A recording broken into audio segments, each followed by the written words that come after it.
segunda parte de lo que se denomina la mecánica, ¿vale? Sería la dinámica. Ya en el vídeo anterior os expliqué un poquito la teoría que necesitáis saber para cinemática y ahora voy a hacer exactamente lo mismo con la dinámica, ¿de acuerdo? Bueno, lo primero, la definición de la dinámica.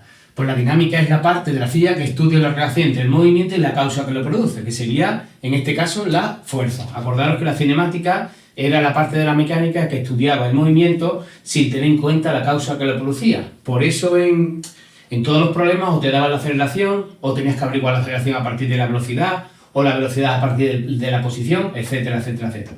Ahora vamos a estudiar los diferentes sistemas físicos a través del estudio de la fuerza y por tanto, una vez que estudiamos la fuerza podremos averiguar su aceleración.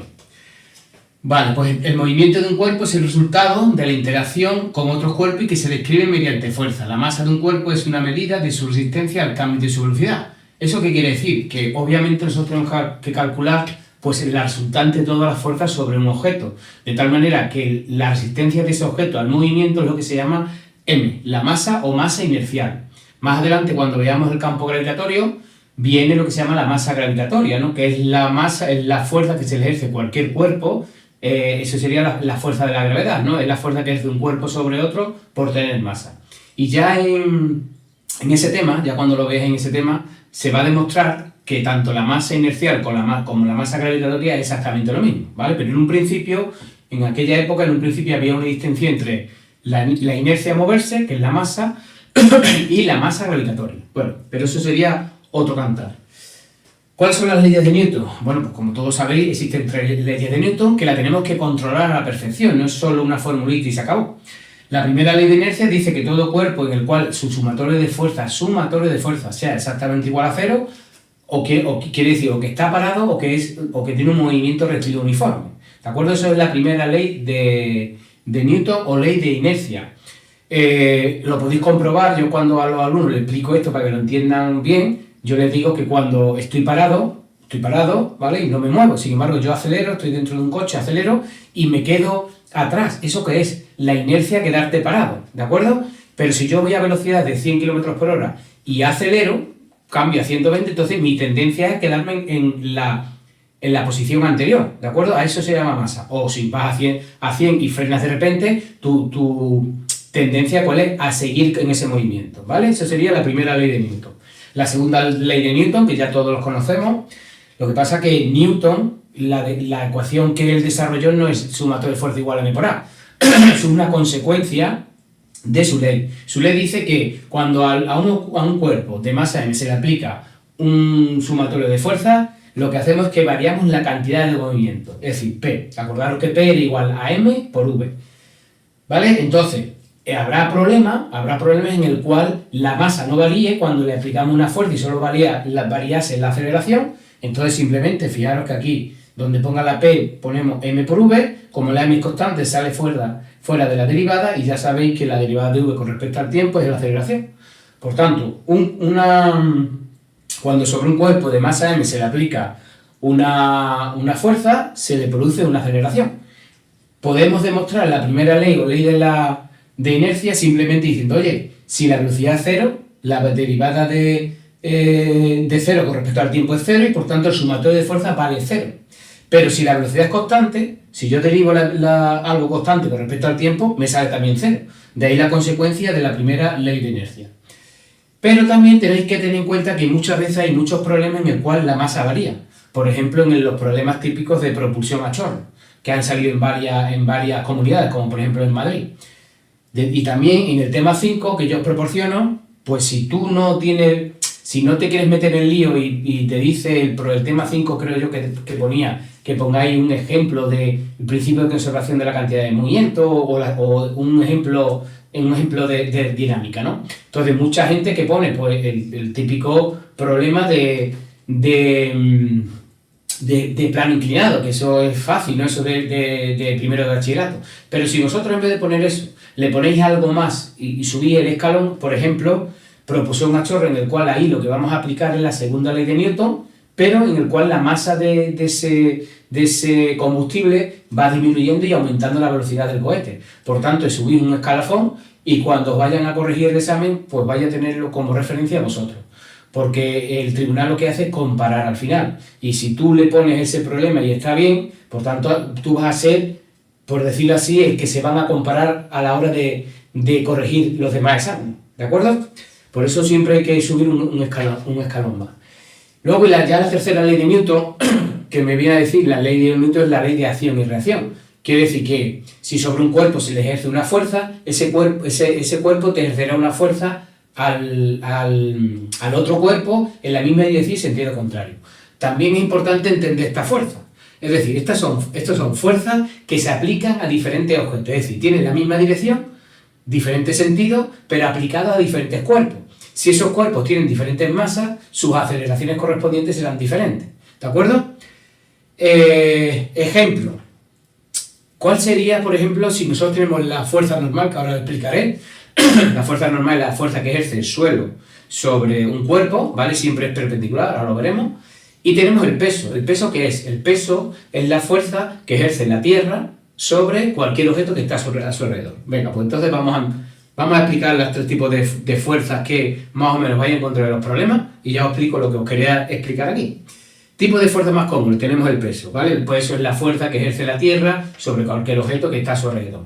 Peso igual a m por g, ¿de acuerdo? Esta fuerza realmente lo vamos a ver ya en el tema el tema 9, que es el campo gravitatorio, el tema 8 o 9, no me acuerdo ahora si era el 8 o el 9, que es el campo gravitatorio. Y por tanto, en el campo gravitatorio ya vamos a ver dónde viene la fuerza P igual a m por g.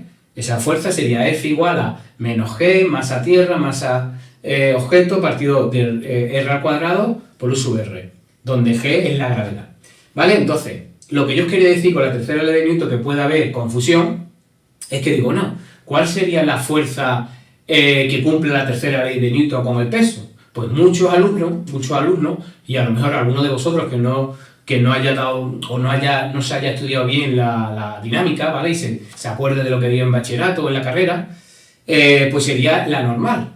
Y realmente el peso y la normal son fuerzas aplicadas al mismo objeto, por tanto no cumple la tercera ley de Newton, ¿vale? Entonces, ¿cuál sería la reacción, ¿vale?, del peso? Pues la reacción del peso es la fuerza que ejerce el peso sería la fuerza que ejerce la Tierra sobre ese objeto, produciéndose esa aceleración, que la superficie de la Tierra sería 9,8, y la fuerza que cumple la tercera ley de Newton sería la fuerza que ejerce ese cuerpo m sobre la Tierra, que es exactamente igual. Si la fuerza que ejerce la Tierra sobre ese objeto son de 100 newton, pues ese objeto le va a hacer una fuerza a la Tierra de 100 newton. Pero ¿qué ocurre? Que como la masa de la Tierra es excesivamente grande comparado con cualquier masa en su superficie, prácticamente la aceleración va a ser cero, ¿de acuerdo? Bueno, otro tipo de fuerza que es muy importante, que es la tensión. Fuerza que ejerce por una cuerda sobre el cuerpo al que está unida y siempre está dirigida hacia afuera del cuerpo. También este tipo de fuerza vamos a utilizarlo mucho porque vamos a ver problemas donde un cuerpo se une con otro cuerpo y vamos a ver qué movimiento tiene, qué aceleración tendrá cada uno, etcétera, etcétera, etcétera. La normal dice, cuando está en contacto la superficie lisa de dos cuerpos, la fuerza que ejercen una sobre otra es normal al plano tangente a ambas superficies, aun cuando las superficies reales no sean completamente lisas. Es decir, la normal, ¿qué es? La normal es la fuerza que ejerce el suelo o la superficie sobre ese objeto. Y siempre va a ser perpendicular a la superficie. ¿De acuerdo? ¿Cuál sería la fuerza que cumple la tercera ley de Newton? Pues sería la fuerza que ejerce ese cuerpo sobre el suelo. ¿De acuerdo? Es muy importante que entendáis esta porque en los problemas va a salir muchísimo.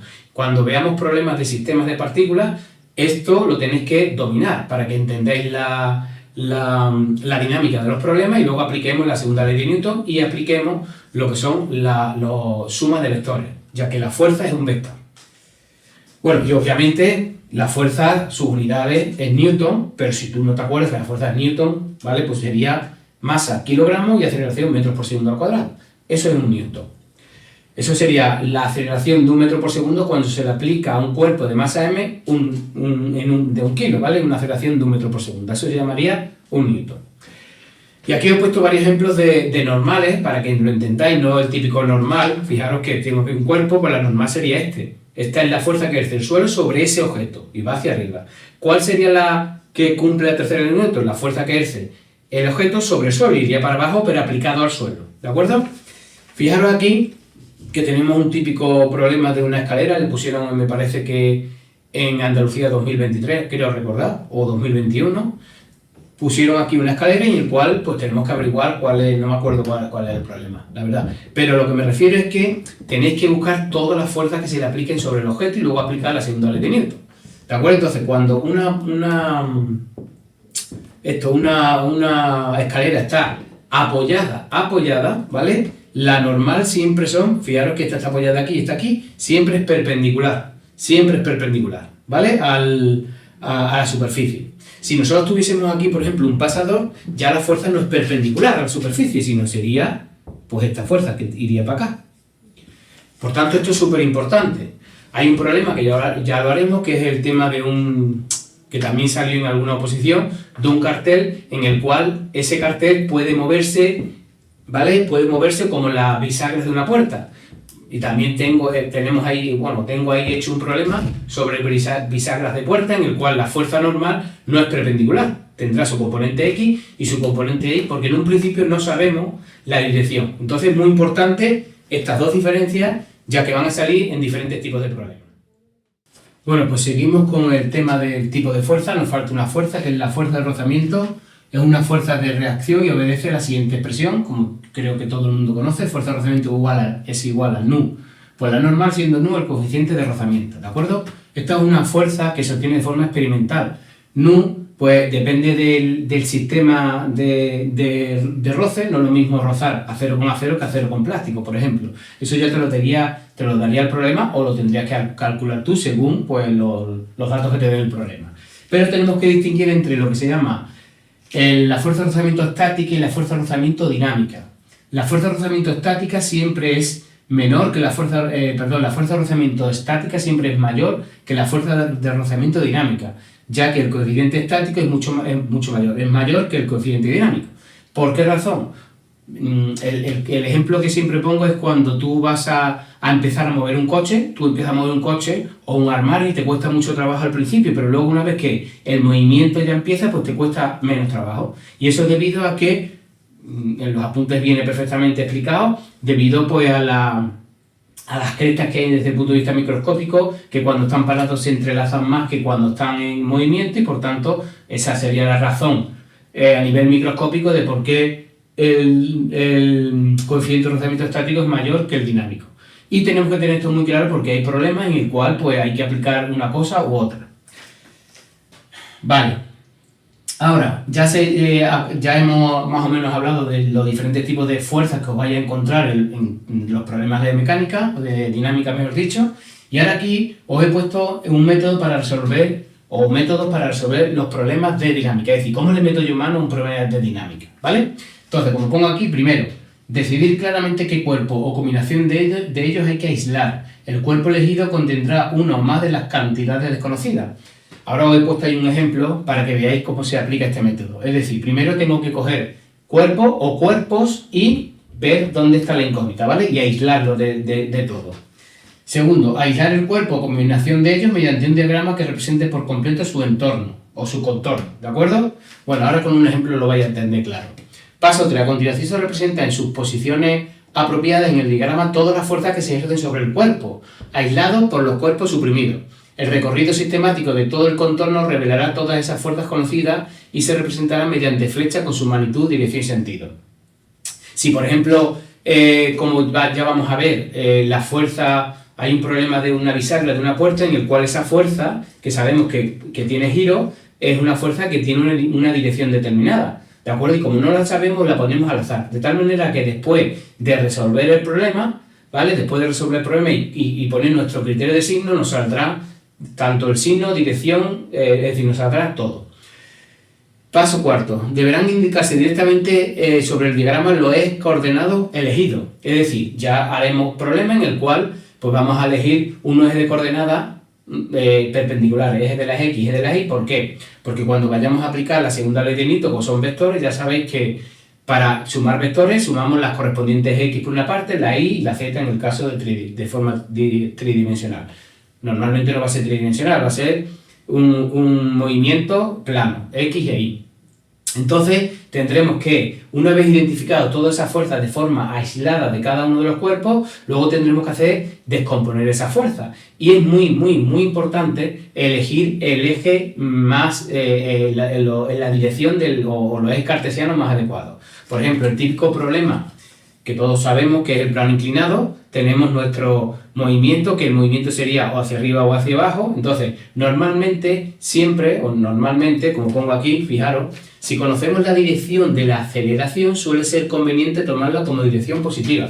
Por eso nosotros, en este movimiento de un plano, nosotros no elegimos el eje X y el eje Y perpendicular al suelo y horizontal al suelo, como hemos puesto siempre, ¿no? Sino que lo que hacemos es elegir el eje de las X positivo, el de la aceleración, y el eje de la Y perpendicular a la superficie, ¿de acuerdo? Así y así.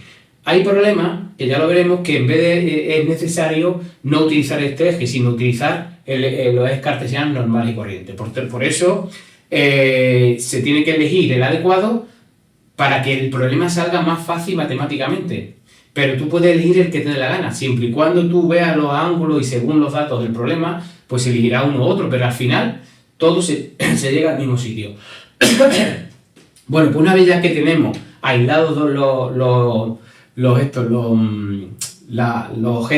aislados, identificados todas las fuerzas, ¿vale? Luego tendremos ya el diagrama de fuerzas descompuesto en cada eje y podremos aplicar los principios tanto de la dinámica como de la estática. ¿Vale? Hay un bloque de problemas que es este de dinámica, en el cual pues, te va a preguntar cuál es la aceleración del sistema, cuál es la aceleración del cuerpo 1 o del cuerpo 2, cuál es la masa de un cuerpo si la aceleración del otro es doble, en fin, cosas así.